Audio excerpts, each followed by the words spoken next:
Welcome to Flying Tiles. This video series is designed to help first-time American Mah Jongg tournament players understand what a tournament is, what to expect, how to prepare, and how to relax enough to enjoy the experience.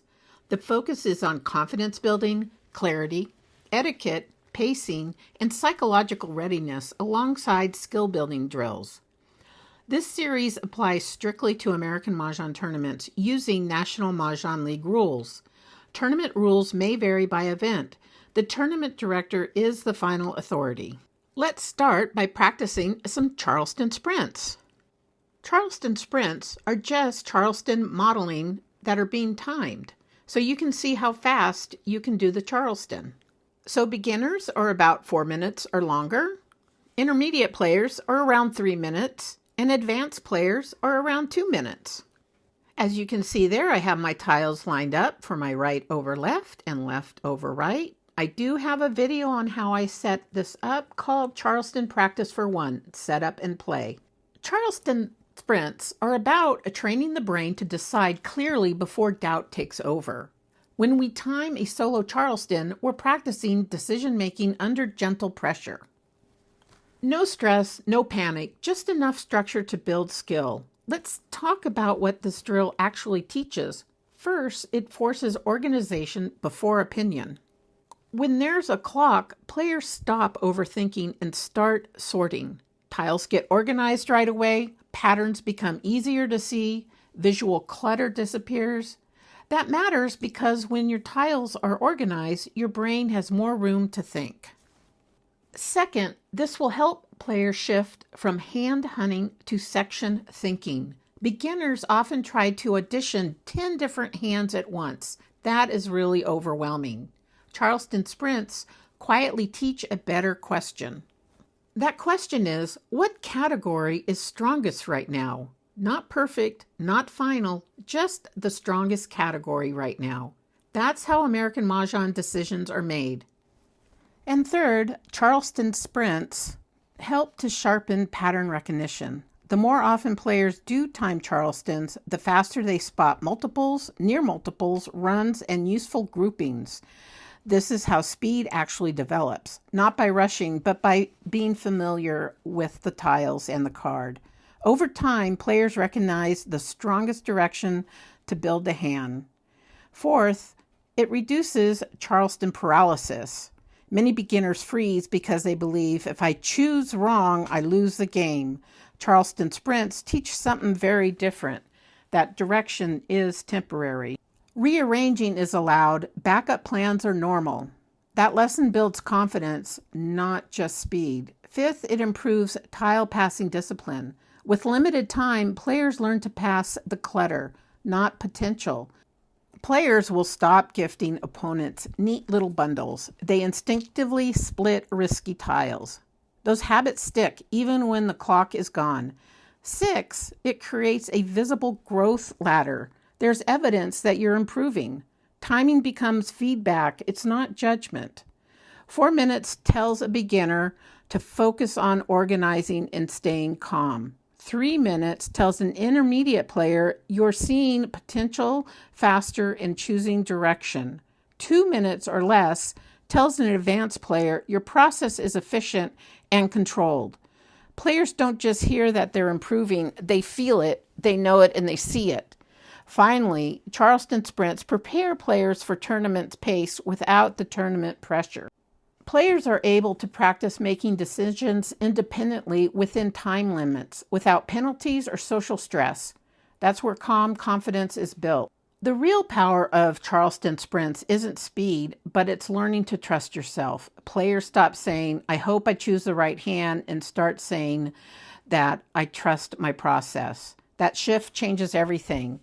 If you're able, I would recommend taking a video of your Charleston sprints. If you're not able to do that, perhaps just take a picture of your final hand and the amount of time it took you to achieve that through the Charleston sprints. This is where you'll see how your skill has improved. As I'm rewatching these videos, I can see better decisions that I could have made perhaps. As I'm rewatching this one, I even noticed a mistake that I had made. I passed a 5 crack and I was going for the 2025 category. So I really don't know what I was thinking, or maybe I saw it as a different tile than a 5 crack. But that gives me good information. So here I go passing that 5 crack. I'm not wanting to pass the ones together.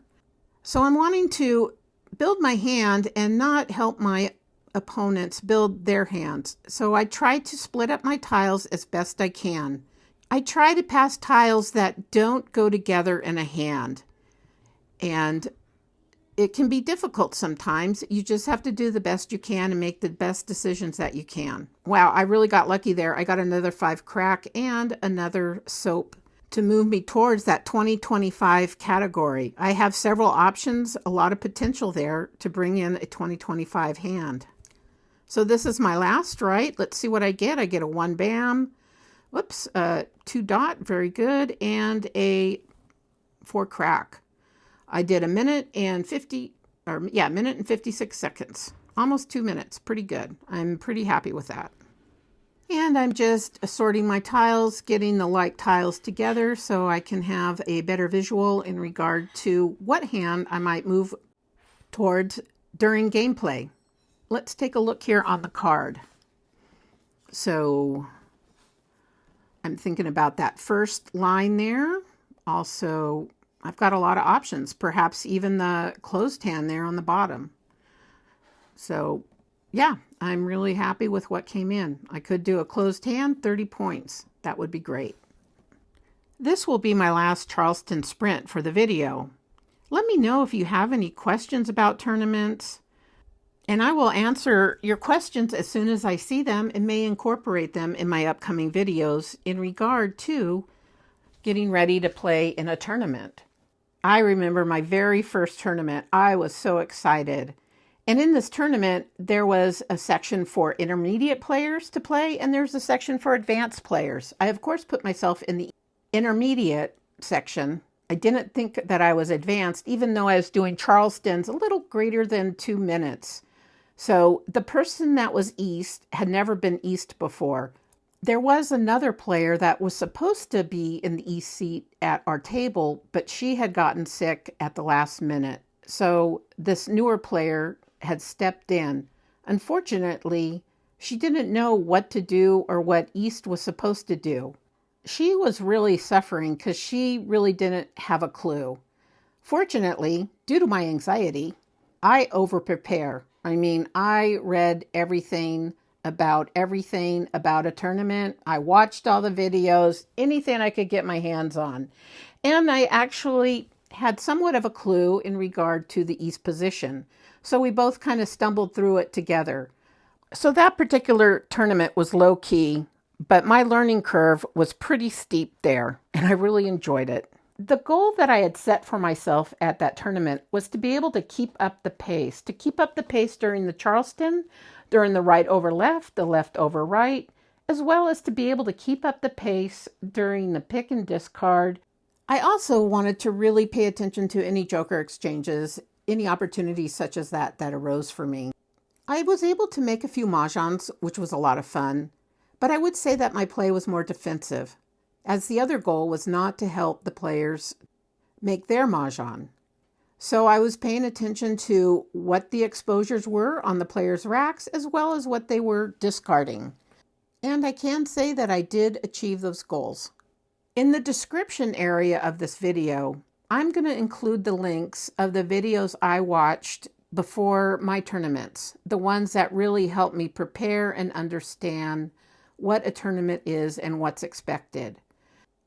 My intention for this series is going to be a very deep dive into American Mah Jongg tournament play. So if you decide to do a tournament, you will be 100% prepared.